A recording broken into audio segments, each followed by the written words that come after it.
Enduring patiently. Enduring patiently. Two words that when spoken means you're probably about to face something that you really don't want to. Enduring patiently are words that are inseparable and go together in the Christian faith. My grandma, before she passed away in 2005, 05 was her fifth bout of cancer. Fifth bout. She had a bout in the 76, 77. She had it again in the 80s, twice in the 90s, and then again in 2005, which got her for the last time. But when I say the words enduring patiently, she's the first one that comes to my mind. Because never once did I ever hear her complain about what she had to go through. Never. Not once. Not only did she not complain, but she never lost her faith either. She was faithful through the whole thing. She endured because she knew what she had to do and she did it. She knew it had to be done. She just did it. Read with me Revelation 3, starting in verse 7. To the angel of the church in Philadelphia write, the Holy One, the true one, the one who has the key of David, who opens and no one will close, and closes and no one opens, says, I know your works. Because you have limited strength, have kept my word, and have not denied my name, look, I have placed before you an open door that no one is able to close. Take note, I will make those from the synagogue of Satan, who claim to be Jews and are not, but are lying. Note this, I will make them come and bow down at your feet, and they will know that I have loved you. Because you have kept my command to endure, I will also keep you from the hour of testing that is going to come over the whole world, to test those who live on the earth. I am coming quickly. Hold on to what you have so that no one takes your crown. The victor, I will make him a pillar in the sanctuary of my God, and he will never go out again. I will write on him the name of my God and the name of the city of my God, the new Jerusalem, which comes down out of heaven from my God, and my new name. Anyone who has an ear should hear. Listen to what the Spirit says to the churches. The city of Philadelphia, not Pennsylvania, is located 38 miles southeast of Sardis, and Philadelphia is actually known for their agriculture. It's kind of a town similar to ours. They're known for agriculture, but the reason they are primarily an agricultural city is because the land has been devastated by earthquake after earthquake after earthquake. Every time they would get the wall rebuilt for the city, another earthquake would come, and it would tear the wall down and cause cracks and have to repair it again. Ugh.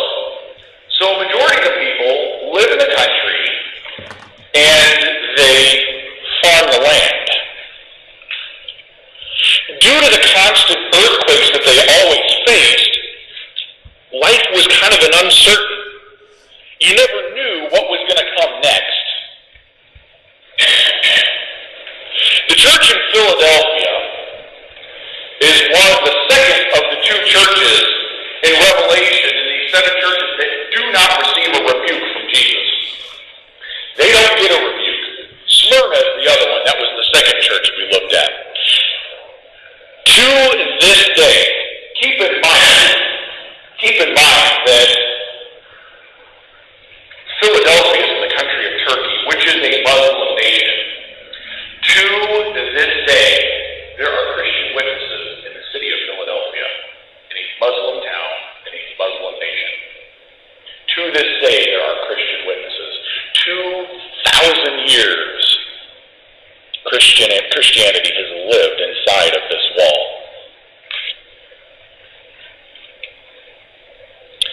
The opening line here in the letter to Philadelphia is kind of a reflection of Isaiah 22:22, Holy One, the True One, the one who has the key of David, who opens and no one will close, and closes and no one opens, it says. Isaiah 22:22 reads, I will place the key of the house of David on his shoulder. What he opens, no one can close. What he closes, no one can open. It is a direct reference to Isaiah. But in Isaiah 22, Isaiah is writing about a guy named by the name of Eliakim. And Eliakim is a faithful man. And God's going to hand the keys of the city to David, or of the nation to Eliakim, the house of David.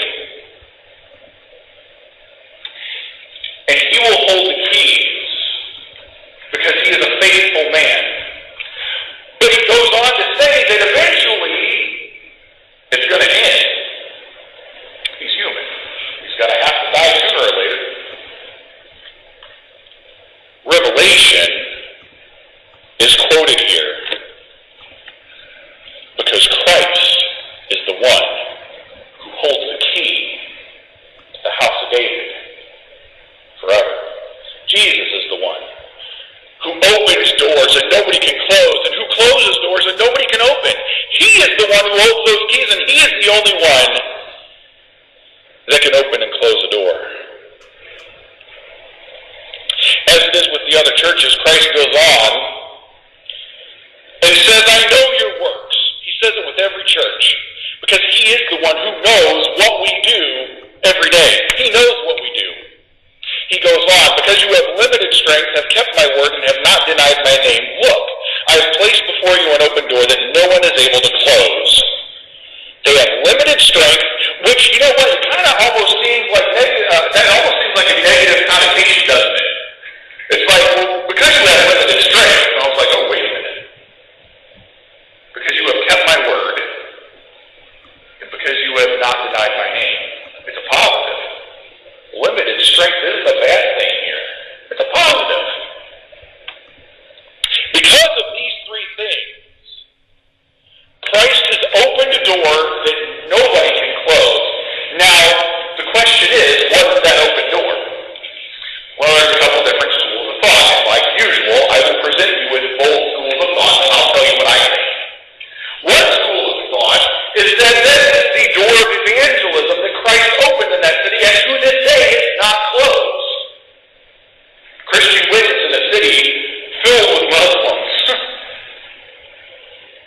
The door won't be closed. But there's another school of thought that says that the open door is the gate of heaven.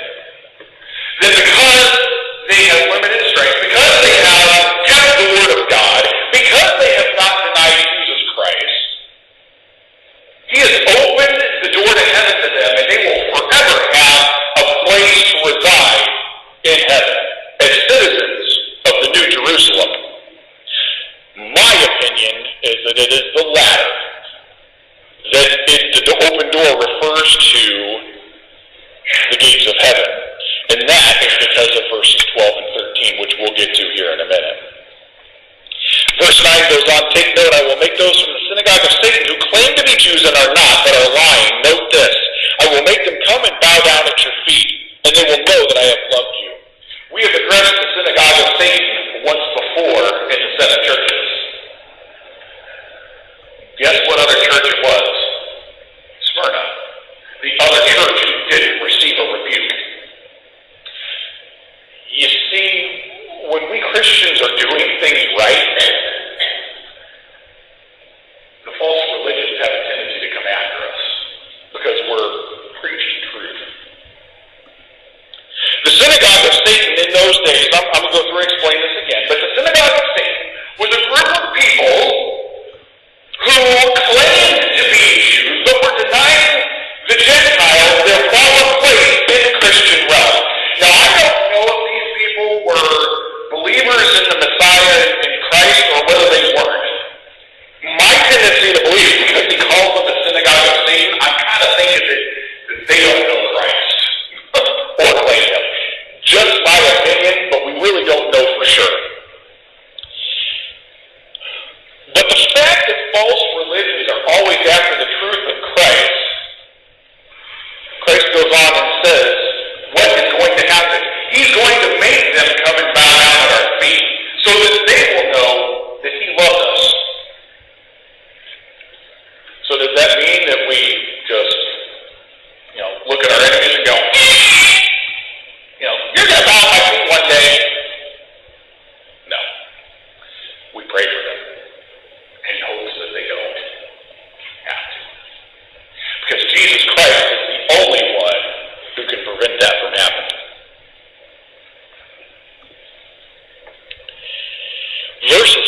11 are the key.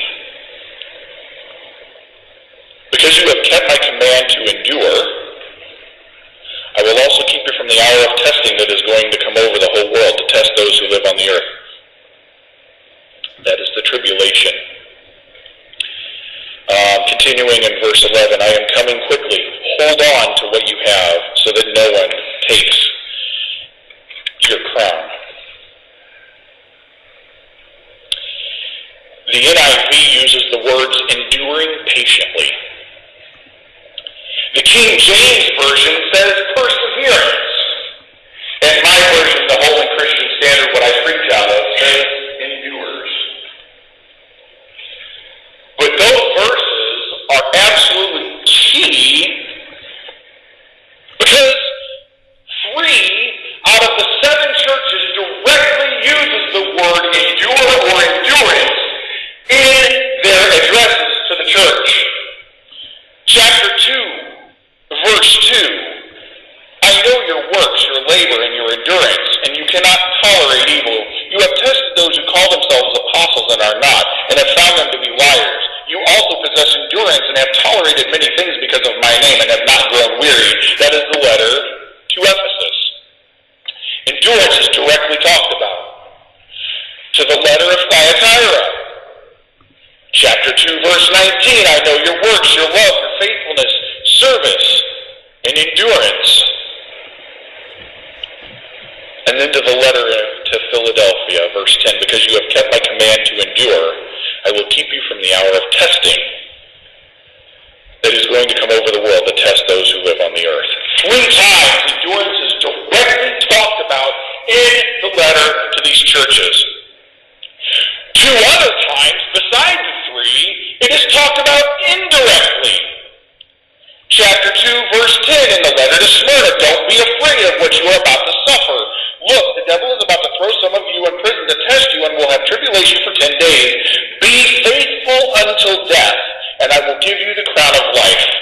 Talking about endurance. To the letter of Pergamum, verse 13, I know where you live, where Satan's throne is, and you are holding on to my name and did not deny my name, even in the days of Antipas, my faithful witness. Another reference to enduring. And again to the letter of Thyatira, hold on to what you have until I come. And again, in the letter of Philadelphia, an indirect reference, I am coming quickly, hold on to what you have so that no one will take your crown. 5 of the 7 churches either have a direct reference or an indirect reference to endurance. Something tells me that being a Christian involves enduring patiently. It is a huge concept that we endure patiently the things of this world because it is maddening. It is just, I see so many things in our world that are just not right. And I want to change them, and we have to endure patiently. We have to continue to preach the truth. We have to continue to live the truth in hopes that those who have no clue eventually do.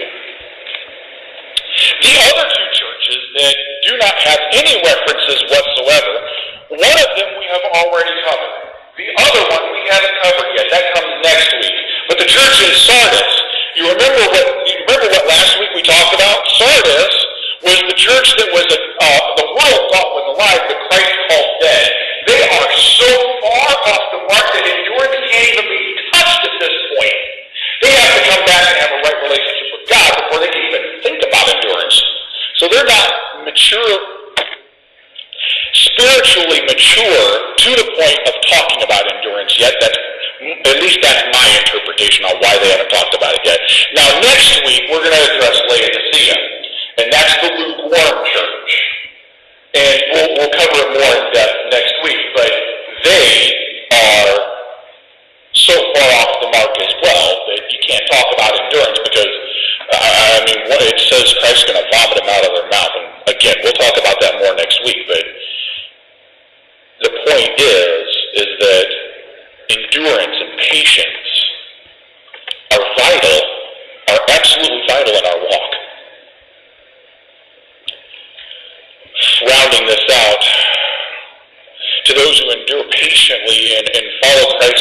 commands, these two verses say that we'll be pillars.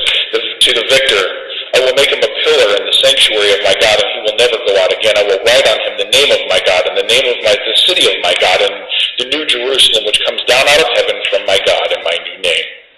Anyone who has an ear should listen to what the Spirit says to the churches.